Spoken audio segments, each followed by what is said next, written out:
Longyearbyen, stolica Svalbardu. Longyearbyen to największa miejscowość na Spitsbergenie i nieformalna stolica Svalbardu, administracyjnie zarządzanego przez Norwegię.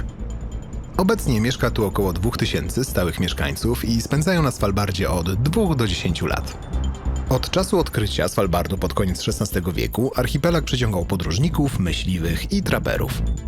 Ale stali mieszkańcy pojawili się dopiero wraz z założeniem osady górniczej Longyearbyen w 1906 roku. Nazwa miasta pochodzi od nazwiska Johna Munro Longyeara, amerykańskiego właściciela firmy górniczej i założyciela osady. 10 lat później norweska kompania węglowa wykupiła miejscowość i wprowadziła wydobycie węgla. Węgiel na Svalbardzie jest inny od tego wydobywanego w Polsce. Powstał później niż węgiel kamienny w Europie i jest bardziej kaloryczny. Pokłady węgla leżą poziomo i odsłaniają się na zboczach dolin. Najbardziej rzucającymi się w oczy obiektami górniczymi w Longyearbyen są drewniane wieże kolejki linowej służącej do transportu węgla. Do lat 70. XX wieku kompania węglowa była właścicielem miasta i zatrudniała wszystkich mieszkańców. Później państwo norweskie przejęło miasto. Pojawiły się komercyjne sklepy i lokalna demokracja. Władzę na Svalbardzie sprawuje gubernator Svalbardu. Podlega mu policja, odpowiada za ochronę przyrody, przyznaje pozwolenia na prowadzenie badań naukowych czy posiadanie broni. Broń jest konieczna do obrony przed niedźwiedziami polarnymi, których na Svalbardzie jest więcej niż ludzi. I choć z reguły niedźwiedzie trzymają się z daleka od centrum, to niestety zdarzają się przypadki śmiertelnych ataków nawet blisko miasta. Longyearbyen to również ośrodek naukowy.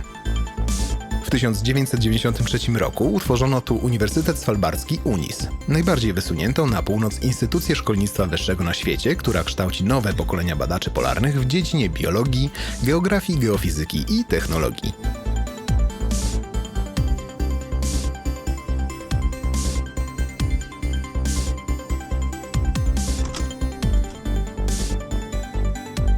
W Centrum Nauki działa Muzeum Przyrodnicze z wystawami poświęconymi zarówno kulturze i historii, przyrodzie oraz krajobrazom Svalbardu, jak i prowadzonym tam badaniom.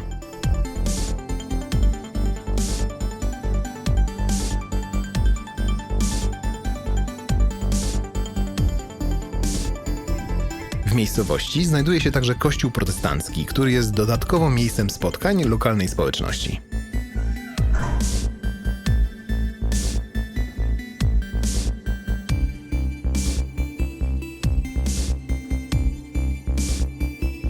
Stoimy przed najdalej na północ położonym szpitalem na świecie. Służy on głównie lekko chorym pacjentom. Osoby ciężej chore, a przede wszystkim śmiertelnie chore, są transportowane na kontynent. Na Svalbardzie obowiązuje zakaz grzebania zmarłych, a cmentarz jest nieczynny od 70 lat, gdyż występująca tu wieloletnia zmarzlina uniemożliwia rozkład zwłok. Wyjątkowo dopuszcza się pochówek w urnach, ale dotyczy to wyłącznie osób zasłużonych dla Svalbardu. Zwróćcie uwagę na sposób posadowienia budynków, który również jest ściśle związany z wieloletnią zmarzliną. Nie spotyka się budynków z podpiwniczeniem. Większość budynków jest zbudowana na palach drewnianych, na których wykonana jest konstrukcja drewniana w formie legarów. Taki sposób budowania wynika z obecności wieloletniej zmarzliny. Budynki stopniowo wtapiają się i osiadają. Jeżeli chodzi o kolory budynków, to odpowiadają one kolorom tundry, która od późnej wiosny do jesieni może zaskoczyć ferią barw. Najpopularniejszym środkiem transportu są skutery śnieżne. Jest ich więcej niż samochodów. Nic dziwnego, bo na Svalbardzie jest tylko około 40 km dróg, a skuterem zimą i wiosną można dotrzeć w odległe zakątki. Latem można jeszcze skorzystać z roweru. Obecnie turystyka, edukacja i nauka są najważniejszymi obszarami działania miasta. Ale Longyearbyen ma także strategiczne znaczenie dla całego świata. Znajduje się tu największy na świecie bank nasion dedykowany roślinom jadalnym. Działa od 2008 roku i trafiają tu nasiona z całego świata. To jeden z najlepiej zabezpieczonych obiektów na świecie, jest bowiem obliczony na przetrwanie globalnej katastrofy. Usytuowano go 120 metrów wewnątrz skał i panuje tam stała temperatura. Bank przechowuje materiał genetyczny ponad 4000 gatunków roślin, głównie nasiona podstawowych upraw żywnościowych, a jest przygotowany na przyjęcie nawet 4,5 miliona próbek.